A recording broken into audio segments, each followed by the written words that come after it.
sure, you could say someone is motivated psychologically to be a believer, but heck, I think you can be just as motivated psychologically to be a non-believer.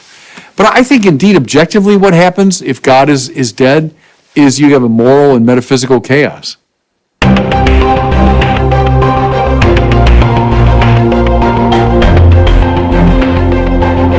Welcome back to the Word on Fire show. I'm Brandon Vogt, the Senior Publishing Director. Today we continue our series of discussions looking at four massively influential figures who together help explain our present moment, how we got to where we are in the culture today. Today's figure is Friedrich Nietzsche, the German philosopher and cultural critic. And to discuss him is His Excellency Bishop Robert Barron, new bishop of the Diocese of Winona, Rochester, and Minnesota. Bishop, it's good to be with you. Hey, Brandon, good to see you. You recently, I think this was maybe about a month ago by the time this episode airs, ordained some Dominicans out in San Francisco. Talk about that. Loved it. Yeah, it's a great privilege, obviously. The great privilege of being a bishop is to ordain men to the priesthood. I think I've ordained, 11 or 12 fellows now, including the first ones I ordained were Dominicans on the East Coast in Washington, and then the Western Province invited me. And I ordained these three wonderful fellows. I met them the morning of the ordination. We had breakfast together. And then it took place at a gorgeous church in San Francisco. I'd been there many years before, called St. Dominic's. It's like Shard. I mean, it's beautiful, beautiful stained glass windows all over. Wonderful church. The liturgy was done in a very stately, beautiful way. The music was amazing. A chance to preach, and then ordain these three young Dominicans. Then afterwards, we crossed over the bridge to Oakland, because their priory is over there, St. Albert the Great Priory, which I had visited many, many years before. I gave a lecture there, I remember, a long time ago. And we had just a wonderful reception out in the yard there, and loved it. It's just one of the great privileges of my life. Well, let's turn now to Nietzsche. Back in 2020, you posted a video of a talk that you had given titled "Ideas Have Consequences, the Philosophers Who Shaped Our Time." That was a talk that you originally gave to the Knights of Malta at their national conference, and you were addressing this somewhat convulsive time in our history demonstrated by the global pandemic, riots in our streets, unstable politics, outbursts of unrest. We've all seen it. We all know what I'm talking about there. But you showed how these ideologies that undergird much of this unrest stem in large part from four influential figures, and they are Karl Marx, Friedrich Nietzsche, Jean-Paul Sartre, and Michel Foucault. You claimed that once we understand these figures and some of their most basic ideas, we'll see them everywhere. We'll see their influence everywhere, and more importantly, be better prepared to engage it. I think we were surprised at how popular that talk became. Super it has surprised. Almost 1 million views. I know. So what we thought was, we'd do a series here on the Word on Fire show where we do a deeper dive into each of these four figures. So in the last episode, we covered Karl Marx, and today we will do Friedrich Nietzsche. So let's start with the basics. Who was Nietzsche? What should we know about the man before we get to his ideas? He was a very interesting, peculiar figure. Born 1844, dies 1900. So basically his life is the second half of the 19th century. As you can tell, he didn't live very long. And in fact, the last 10 years of his life were lived in basically insanity. He had we're not sure what happened to him exactly, but some combination of dementia, psychological illness, physical breakdown, which happened when he was about 46, and he lived another 10 years, but completely unproductive. And so he had a very short life, really, very short career, but man, did he punch above his weight in terms of influence. Peculiar also in this way, Nietzsche was the son of a Protestant person, so he had a religious, background. He was a bit of a genius, kind of a prodigy, and as a young man, he becomes a student of philology, and then becomes, I believe at the University of Basel, the youngest professor of philology in the history of that institution. So he was a man of language. He loved the classical world, Greek and Latin and the classical languages. But Nietzsche was never able really to hold down a job very long. He was always quirky, strange in his personal habits and so on. So he was a professor for a while, but not for that long.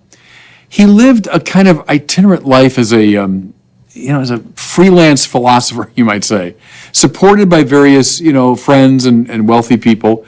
And he wrote a series of books that have proven to be massively influential on the 20th century. Think of Heidegger, think of Carl Jung, think of Michel Foucault, Jean-Paul Sartre. All were profoundly influenced by Friedrich Nietzsche. A darker side, certainly some of the Nazis were influenced by Nietzsche. Is that fair to him? There's a big argument there. Many say no, that he himself would not have sympathized with that. But certainly some of the Nazis took Nietzsche seriously. To this day, heck, in this studio, not many months ago, we had a wonderful conversation with an American scholar who sees the influence of Nietzsche throughout, even beginning in the 19th century, but then throughout the 20th century, Nietzsche's influence today. So, a peculiar, quirky, late 19th century figure who's really punched above his weight in terms of influence. One of Nietzsche's most famous ideas is the death of God. We find that in one of his novels, also Sprach Zarathustra, in which one of the characters says, God is dead and we killed him. What did Nietzsche mean by this? Well, that's much debated too. Was he acknowledging with many people at that time, let's say some mid-19th century, moving to later 19th century, that at least the classical idea of God wouldn't hold water, that it's not intellectually defensible. And so this foundational idea behind ethics, behind politics, behind society, behind everything, this idea of God, was collapsing. And was that a cry that you're quoting there from Also Sprach Zarathustra, was that a cry of exultation or a cry of anguish? God is dead, we killed him, let's move on, with great human achievement. Or, and this is Jordan Peterson's reading, it was more of a cry of anguish and despair, that God is dead, and therefore what can we do? What's left? If you kick the foundation out from everything, what's going to follow? And will nihilism follow? Will a sort of, despairing, relativistic, anything goes-ism prevail? So that's the question. Is that a cry of exultation or a cry of despair? And I think, the atheists take it as the former. I kind of side more with the Peterson reading that it's a prophetic cry of, boy, what's going to happen now? And furthermore, some claim, Nietzsche effectively predicted what would happen in the 20th century. Think of the outrages of the 20th century. In many ways, the worst century on record in terms of the piling up of corpses. Well, what happens when God is dead? Nazism, communism, Pol Pot, Mao, and Stalin, and Hitler. So is Nietzsche, in his kind of dark way, prophesizing what would happen in the 20th century? Let's stay on that for a little bit longer, and I'll ask you, if God were dead, what would be the consequences? The 20th century. I agree with that if there's no God, it's like the Dostoevsky line, if there's no God, then anything is permitted. Yeah.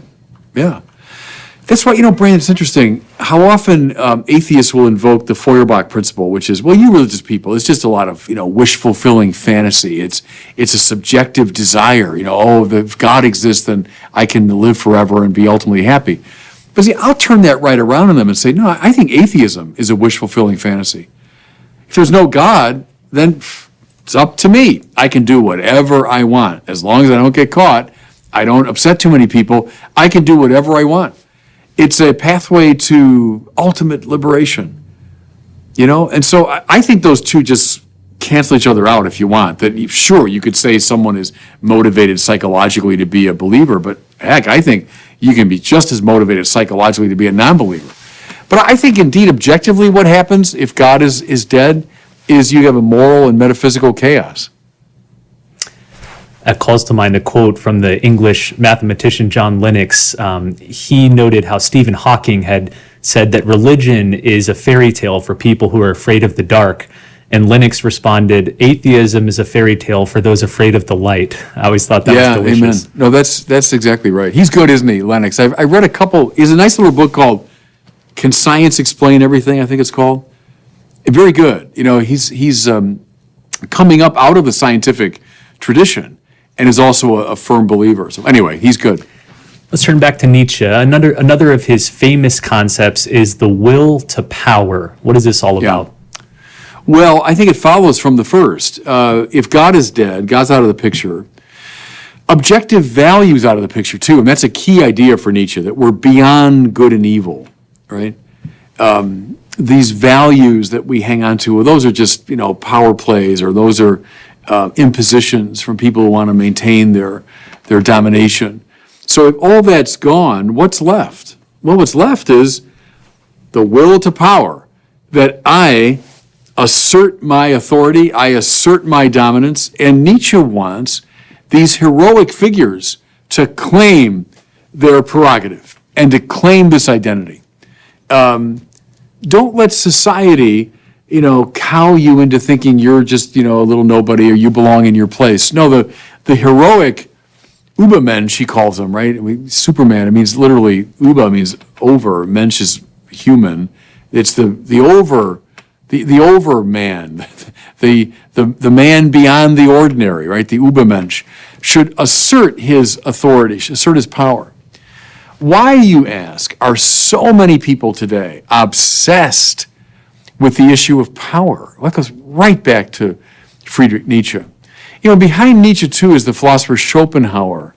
And he made one of these moves that's very basic, is eschewing intellect in favor of will.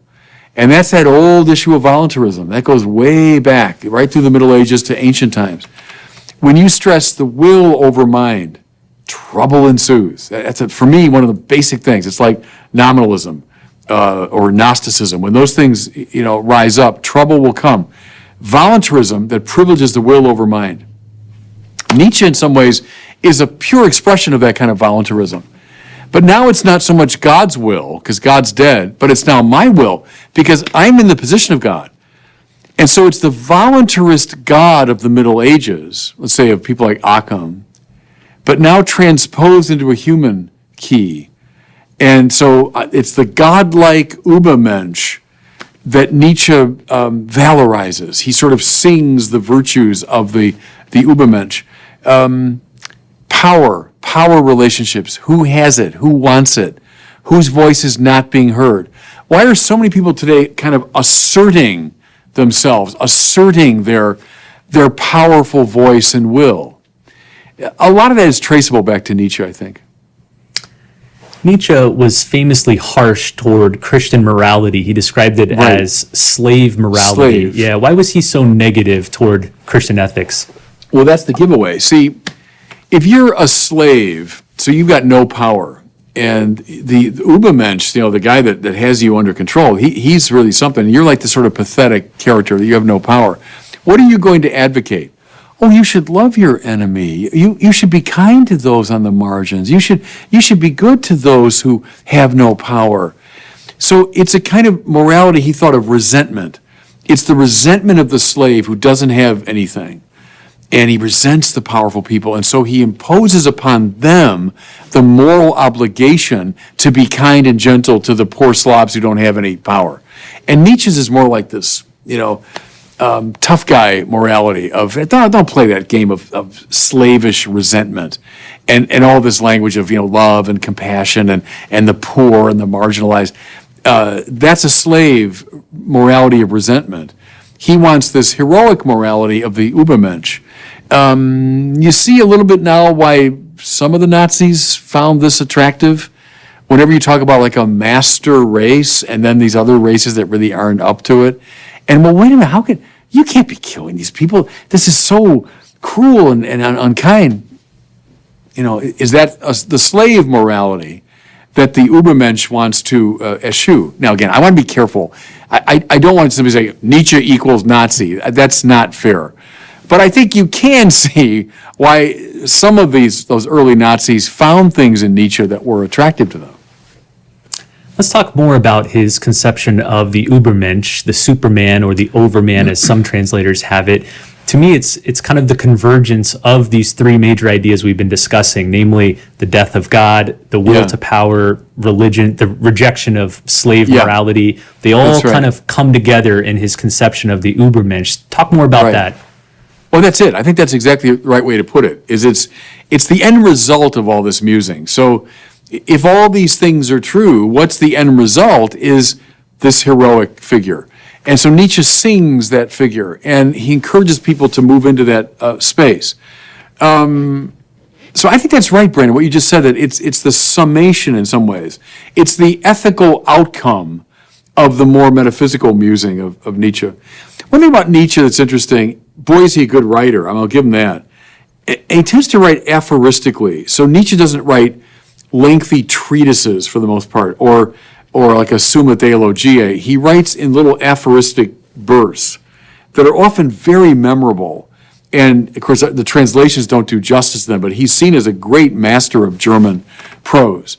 And that, I think a lot of his power comes from that too, that people are able to seize upon these very witty and catchy aphorisms. But I think you're right, that the three more fundamental ideas give rise to this ethical outcome of the Übermensch. Now, you could say, yeah, but what's the Übermensch supposed to be doing? Well, see, that's up to him, because we're beyond good and evil. Now we take a little short step to Jean-Paul Sartre, don't we? Is existence precedes essence. Well, what is the good life? How should I live? Don't let anyone tell you about that. You decide. You decide. Well, and Brandon, can you hear from Nietzsche's Übermensch through Sartre's existential man right to almost every teenager in America today, right? There's a very straight line, it seems to me. The teenager today saying, who are you to tell me what to do? I got my voice. I decide the meaning of my life. That is traceable right back to Nietzsche. Let's put Nietzsche's Übermensch in conversation with Catholicism. One thing that struck me when I read Nietzsche is how there are some similarities between the Übermensch and the Catholic conception of a saint. For example, Nietzsche says that to be great, you have to give up trying to fit into a dull society. You have to give up attachment to material things. But how does the Übermensch and the saint differ? Where's the divide? No, that's good. That's helpful. And keep in mind, he did have a Christian background, and he was operating within a Christian thought world. And yes, the heroism, I would say they have in common. We refer to a saint as someone of heroic virtue. And yes, indeed, a saint is someone who's risen above the average, view of things. But for Nietzsche, the average view of things might be an ordinary kind of bland Christianity, and you want to rise above that to a heroic, self-assertive stance. Where for the Christian, it's rising above sin, right? You rise above the sinful way of being, which is self-absorbed and self-preoccupied. And I can see with Nietzsche, too, a kind of detachment thing. Like, don't get caught up in these, things that will draw you into a more mundane life, but strive for this heroic life. And the Christian would say, sure, be detached from worldly goods that are not the same as the supreme good, so you can live according to God's purpose. So, yeah, there's something similar there. And, yeah, are the saints a kind of Übermenschen in the spiritual order? Yeah, in a way. Maybe you'd even say they're imbued with the supernatural life of grace, and that makes them a kind of Übermensch, like beyond the ordinary. So, yeah, I think there's something there. Nietzsche is often accused of leading his followers into nihilism and despair. It's kind of a trope. I know a lot of people in college who discovered Nietzsche, read him, and then thought, well, what's the point? There's no meaning in life anymore, and life is terrible. Is this a fair criticism? And if so, is it a reason to reject his main ideas, kind of a reductio ad absurdum? Yeah, I see the link to Sartre all the time, because Sartre said, "La vie est absurde." Life is absurd, meaning it has no meaning. We're all going to die. Nothing we do here really, certainly won't last forever. The planet will eventually just, be burned up by the sun, and then the universe will fade away. So there is no objective morality. There is no objective ultimate meaning. What they both do, though, in the face of that, is not to succumb to despair, but to assert oneself. So the existentialist man is the one who, despite the absurdity of the world, nevertheless says, but I'm going to stand, let's say, against the Nazis, or I'm going to stand for this. Same with Nietzsche, I think. You know, the Übermensch, even though there is nothing objective that grounds my life, or there's no standard against which I'm going to measure my life, but I'm going to assert myself in a heroic way. I'm going to find what I want to do. See, but my problem with, I'm reading Sartre on that. Sartre, some say, was himself involved in the resistance, against the Nazis. Okay, but what if you're a convinced Nazi and you say, what I stand for is putting Jews to death and building the Third Reich? Well, how do we judge between the two if there's no objective morality? So the Sartrean, Übermensch is for the Resistance. The Nazi Übermensch is for the Third Reich. Well, okay, Übermenschen, how do we decide which of you is right? And I don't think we can on Sartrean grounds, and I don't think you really can on Nietzschean grounds. There, you have assertive wills. And again, now may I say, what do you see today? You go on a college campus. Do you see a lot of people arguing with each other, or do you see a lot of self-assertive wills, claiming prerogatives and claiming power and claiming the right to speak? But are we appealing to a common ground to say, I think that position is relatively right and that one's relatively wrong? No. How dare you tell me that? I've got my, right, and you've got your right. The result, in my judgment, is the war of all against all, is when you lose the objective in terms of the epistemic and the moral, what you're left with is just a constant battlefield of self-assertive wills. I do think that's a legacy of Nietzsche. Let's close with this question. I asked you about this in regards to Marx, and I think I'll ask it in regards to these other three figures, but what do you think Nietzsche gets right, and then what in his thought should we resist? Well, I think when he gets right, what we said, that with the death of God is going to come this sort of disconcerting, anxiety-filled state of mind. God is dead and we've killed him, and that's a very dire prospect. He gets that right, for sure. What he gets wrong, it seems to me, and it's related there, is the suspension of the objective in terms of value. When that goes, then the rest of the thing collapses, and it collapses into a self-assertive subjectivism.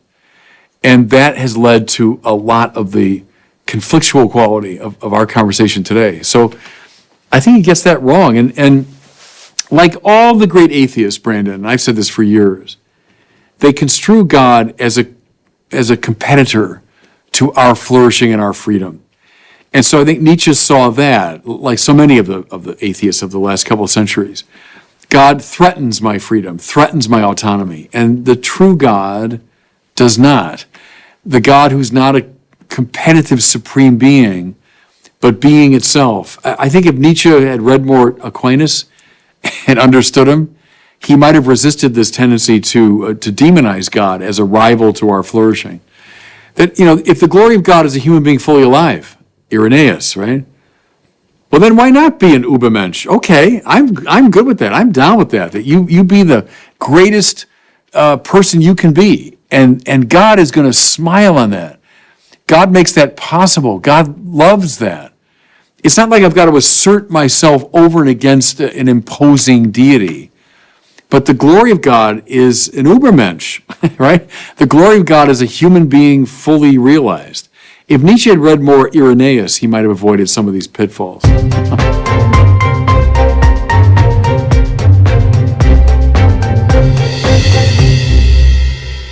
Well, it's time now for a question from one of our listeners. Every episode, we take one question from someone who is inquiring about a theological or philosophical topic. Today, we are taking a question from Reed. Reed is in Houston and is asking about a couple of the theological virtues. Here's Reed.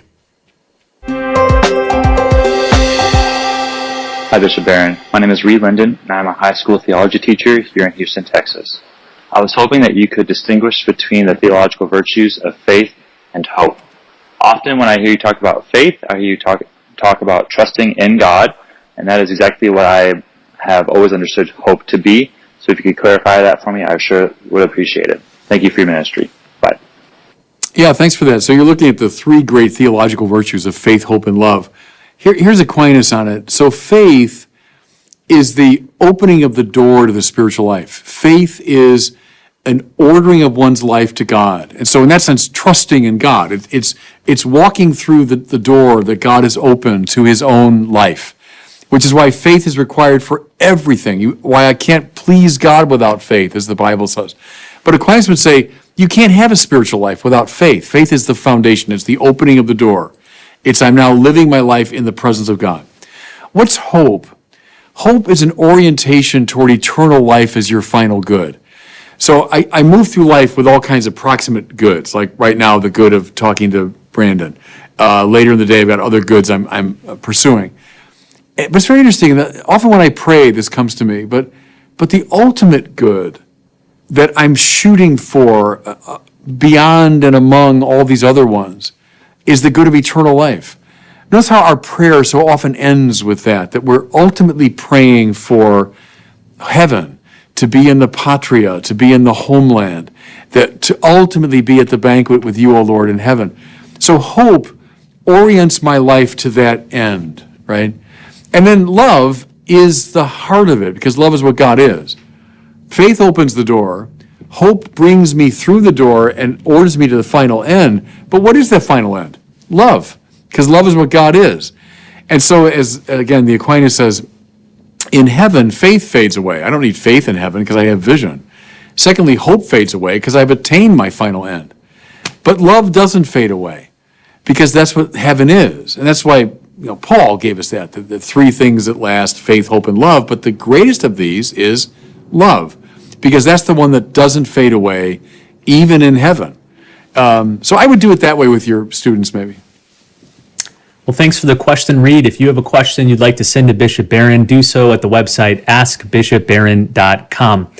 As we wrap up the show here, I wanted to announce an upcoming conference being hosted by our Word on Fire Institute. It's called Wonder, a conference on faith and science. Faith and science. It's something we discuss all the time here on the podcast, and we finally decided to have a big event centered on this issue. It's happening January 13th and 14th, 2023, so 4 months from now, in Grapevine, Texas, which is just outside of Dallas-Fort Worth. You can find more at the website wonderconference.com.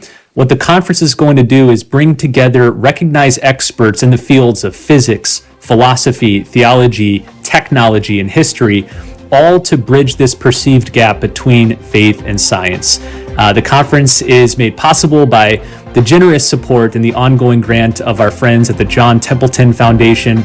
We're so grateful to the Templeton folks. They do so much good in the world, and this conference is just one more example. So find out more, sign up at the website wonderconference.com. Well, thanks so much for watching and listening, and we'll see you next time on the Word on Fire show.